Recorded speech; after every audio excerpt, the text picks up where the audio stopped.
ગુજરાતના ખેડૂતો વારંવાર પોતાની જે લડાઈ છે લડી રહ્યા છે।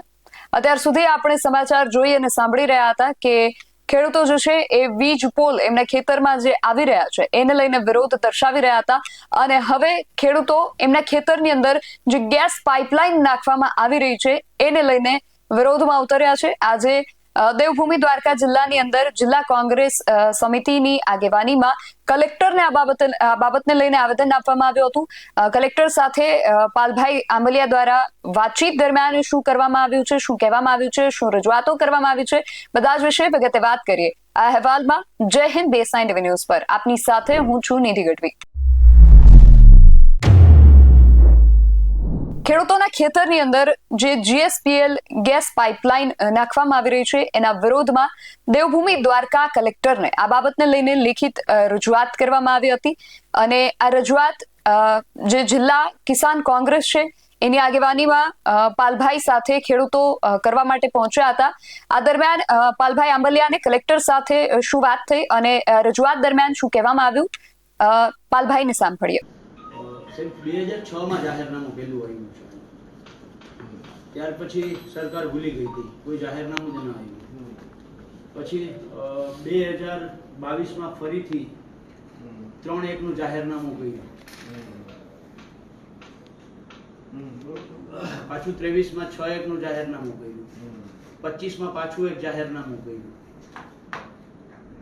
એટલે જે જાહેરનામા ટોટલ 4 જાહેરનામા થયા છે સાહેબ। આ જાહેરનામામાં આજની તારીખમાં જેટલા ખેડૂતોના ખેતરમાંથી વીજ લાઈન ગેસ પાઇપલાઇન નીકળે છે એમાંથી 30% ખેડૂતોના આજની તારીખમાં આ 4 જાહેરનામા ભેગા કરીએ ને તોય ખેડૂતોના ખેતરનો સમાવેશ નથી સાહેબ। જાહેરનામું છે એમાં જે નંબરો આપ્યા છે, હા, એ સર્વે નંબર જે આપ્યા છે બરાબર છે, એ સર્વે નંબરો આજની તારીખમાં એટલા બધા ખેડૂતો રહી ગયા છે કે 30% ખેડૂતો છે એનો આજની તારીખમાં જાહેરનામામાં સર્વે નંબરનો ક્યાંય ઉલ્લેખ જ નથી। એટલે જાહેરનામું ભૂલ ભરેલું છે। સૌથી પહેલા તો આ જાહેરનામું રદ કરી અને ફરીથી સરકારે જાહેરનામું કરવું પડે બરાબર છે। અજ પર ગેસ અને પાણીની પાઇપલાઇનનો કાયદો સર્વેના કારણે પેલી નવા જૂના નંબર બદલાય એવો ઇશ્યુ રીસર્વે તો સરકારે કરેલું છે, અમારી થોડી ખામી છે। ના, એટલે એવો ગેસની પાઇપલાઇન સરકારની છે, એટલે એવો ઇશ્યુ છે, એવો નથી સાહેબ। એ ઇશ્યુ અમને આટલી ખબર છે કે જે ખેડૂતના ખેતર આવે બરાબર એનો જાહેરનામામાં સમાવેશ થવો જોઈએ। 2000 નો કાયદો, ગેસ અને પાણીની પાઇપલાઇનનો કાયદો બરાબર છે, કલમ 3.1 અને 6.1 ના જાહેરનામામાં ફરજિયાત આ ઉલ્લેખ હોવો જોઈએ બરાબર। એની પેટા કલમ 4 માં પણ આ જ જોગવાઈ છે। જો એ ન હોય તો એ જાહેરનામું ભૂલ ભરેલું ગણાય। એટલે સાહેબ 30% ખેડૂતો એવા છે કે જેનો સમાવેશ જ નથી થયો। એ જમીન માપણીની ભૂલના કારણે છે કે શેના કારણે છે? જો એના કારણે હોય તો સરકાર પોતે જે સ્વીકારતી નથી કે જમીન માપણીમાં 30% ભૂલ બરાબર છે, એ સાબિત થાય છે 30% ભૂલ છે તો જમીન માપણી સરકારે રદ કરવી જોઈએ બરાબર છે। બીજું સાહેબ, જે સક્ષમ ઓથોરિટીની નિમણૂક થઈ છે, આ સક્ષમ ઓથોરિટીએ અમારા ખેતરની અંદર અમારી જમીનની જે કિંમત થાય છે એ કિંમત નંબર 1, એના સિવાય અમારું જેટલું પાકનું નુકસાન છે, પાકનું નુકસાન, એના સિવાય અમારું કોઈ પણ પ્રકારનું બાંધકામ હોય, મકાન હોય, બોર હોય, કૂવો હોય, દિવાલ હોય, પાણીની પાઇપલાઇન નીકળતી હોય કે ઇરિગેશનના કંઈ પણ હોય તો એ જે છે એ નુકસાની અમને કાઉન્ટ કરી અને અમને જેવી રીતે જમીન સંપાદનની અંદર એવોર્ડ કરવામાં આવે છે, આમાં વપરાશી હક છે એટલે એવોર્ડ નથી થતો, પણ એને અમને એક લેખિત ફરી નોટિસ આપવી પડે કે આ નોટિસ તમને આટલા રૂપિયા તમારા મળવા પાત્ર છે ને એમાં જમીનની જે કિંમત છે બરાબર છે એ અમે માર્કેટ ભાવે ગણી છે કે જંત્રી ભાવે ગણી છે, જે કંઈ ગણી હોય એને લખવું પડે બરાબર છે। એના 10% અમને મળવા પાત્ર છે નિયમ અનુસાર બરાબર છે। એ લખી અને ત્યારે તો અમને ખબર પડે કે માર્કેટ ભાવે કાઉન્ટ કરી છે કે જંત્રી ભાવે કાઉન્ટ કરી છે। એના સિવાય અમારું જે કંઈ બાકીનું પાક નુકસાની છે, જમીન, કૂવો, બોર, જે નુકસાની છે નુકસાન કાઉન્ટ કરીને અમને કાગળ આપવો પડે। ના સાહેબ, એને જે કાગળ આપ્યો છે એ કાગળની અંદર ડાયરેક્ટ એને એવું લેખિત અમને આપ્યું છે કે તમને તમારા બેંક અકાઉન્ટ નંબર ની ડિટેલ આપો, તમારું આધાર કાર્ડ આપો, બેંકની પાસબુક આપો, એ તો બરાબર છે। આ બીજા નંબરનું કામ છે સાહેબ। પેલા અમને તો કેવું પડે કે અમને કેટલા પૈસા મળવા પાત્ર છે, આવી કોઈ કરતા કોઈ પ્રક્રિયા કરવામાં આવી નથી। નંબર 3, ગેસ અને પાણીની પાઇપલાઇન નીકળતી હોય અને એના કારણે જે સામાજિક અસરો થવાની છે આના કારણે, તો એ સામાજિક એસેસમેન્ટ રિપોર્ટ કરવાનો હોય છે. આવો કોઈ સામાજિક એસેસમેન્ટ રિપોર્ટ થયો નથી. પબ્લિક હિયરિંગ કરવાનું ફરજિયાત હોય છે. પબ્લિક હિયરિંગ પણ આમાં ક્યાંય કરતા કાંઈ થયું નથી આપણા જિલ્લામાં. નંબર 3, એન્વાયરમેન્ટ એસેસમેન્ટ રિપોર્ટ અને EC નું પ્રમાણપત્ર જે લેવું જોઈએ. એમ કહે છે કે અમે EC નું પ્રમાણપત્ર લીધું છે, પણ અમારે શું કહેવાય પબ્લિક સુનાવણી જે કરવાની હોય, જન સુનાવણી, એ કરવાની આમાં થતી નથી. એ ત્યારે જ થાય જો કોઈ પર્યાવરણને લગતું અભયારણ્ય કે એવું કંઈક આવતું હોય તો પાછા એ ભૂલે છે આમાં સાહેબ. કારણ કે દ્વારકા જિલ્લાના સોડસલા, કુબેર વિસોત્રી, કોઠા વિસોત્રી, ચારબારા, બઈ આ ગામો છે ઇકો સેન્સિટિવ ઝોનની અંદર આવતા ગામો છે. કારણ કે મરીન નેશનલ પાર્ક ત્યાં લાગુ પડે છે અને એની વચ્ચેથી આ લાઈન નીકળે છે. તો અધિકારી યારે જે અમારે પરમ દિવસે વાત થઈ એ પ્રમાણે એનું કેવું હતું કે આવું કંઈક હોય તો જ અમારે પબ્લિક હિયરિંગ કરવું પડે. તો આમાં તો ઓટોમેટિકલી પબ્લિક હિયરિંગ કરવું પડે, જે નથી કર્યું. તમારે અધિકારીઓ પરમ દિવસે પ્રાંત સાહેબ સાથે ત્યારે વાત થઈ? હા, આ વાત થઈ હતી અને ત્યારે એને અમને આવો દાવો રજૂ કર્યો હતો. એટલે અમે શોધ્યું કે ભાઈ પર્યાવરણ ક્યાં આમાં લાગુ પડે છે. તો આ જે 7 ગામ છે એ 7 ગામની અંદર ઇકો સેન્સિટિવ ઝોન આવે છે. એટલે ફરજિયાત જન સુનાવણી અધિકારીએ કહ્યું એ પ્રમાણે કરવી પડે છે.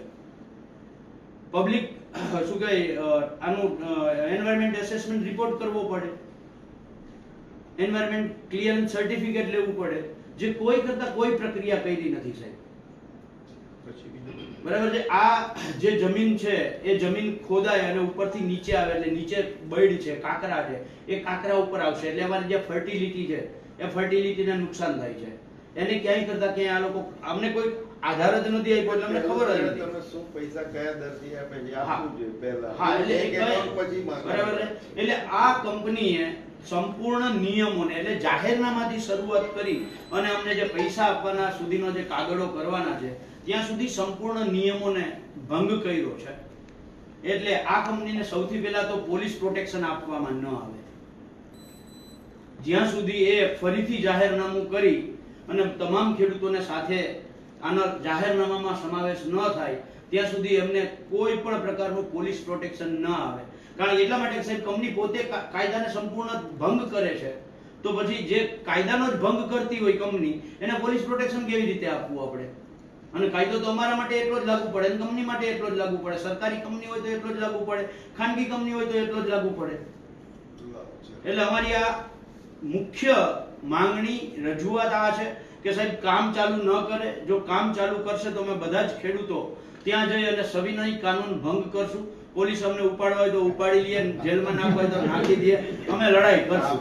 આપણે કામ આપણે બધાએ ભેગા થઈ અને સાહેબ ખાસ જે વળતર છે, વળતરની વાત ખૂબ મહત્વની. મૂળ વસ્તુ છે. અત્યારે બરાબર બધી છે. જગ્યાએ એ જ વસ્તુ વળતર છે. સાહેબ આ કંપનીએ પોતે કોઠા વિસોત્રી ગામમાં અને નાના આસોટા ગામ જે ઇન્ટિરિયર ગામો છે, બરાબર છે, ત્યાં પમ્પિંગ સ્ટેશન કરવા માટે જગ્યા લીધી છે.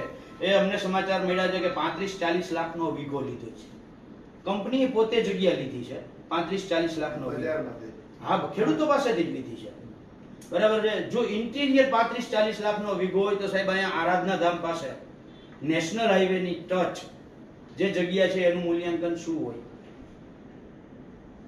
બરાબર છે. બીજું સાહેબ જમીન મૂલ્યાંકન જ્યારે કરવાની જ વાત હોય તો રાજ્ય સરકાર જ્યારે પોતાની કોઈ પણ જગ્યા, માની લ્યો કે સરકારી જગ્યા છે અને જેટકોને આપવાની છે, તો જમીન મૂલ્યાંકન સમિતિ બેસાડે છે જિલ્લાની, અને જેટલા માગણીદારો છે એટલાની જમીન મૂલ્યાંકન સમિતિ બેસે છે. તો અમારા ખેડૂતોની આખા દ્વારકા જિલ્લાની હળંગ એક હારે કિંમત કેવી રીતે નક્કી થાય? અને એ અત્યારે એમ કે છે કે 7,000 તમને પર ગુઠાના આપશું, તો 7,000 તો કઈ ના થાય સાહેબ. 2011માં આપણે અહીંથી કેન્સ ઇન્ડિયા, એ પણ અર્ધ સરકારી કંપની હતી, એના ગુઠાના 37,000 2011માં આપ્યા છે. ત્યારે સોનું છે ને 12,000 તોલું હતું. એ પ્રમાણે જે મોંઘવારી વધી છે એ પ્રમાણે જે 37,000 ના વધારી મોંઘવારી પ્રમાણે અમને વધારીને આપો, એ અમને માન્ય છે. તો પાલભાઈ આંબલિયા દ્વારા આ બાબતને લઈને જે રજૂઆત કરવામાં આવી છે આ બધા જ વિશે તમારું શું માનવું છે, તમારો મત અમને કોમેન્ટ બોક્સમાં ચોક્કસથી જણાવજો. આવા જ વધુ અહેવાલો સાથે મળતા રહીશું. તમે મારી યુટ્યુબ ચેનલને સબસ્ક્રાઇબ કરવાનું અને અમને ફેસબુક અને ઇન્સ્ટાગ્રામ પર ફોલો કરવાનું ભૂલશો નહીં. બાકી અમને અપડેટ્સ માટે આપ જોતા રહો BS9 TV ન્યૂઝ. નમસ્કાર.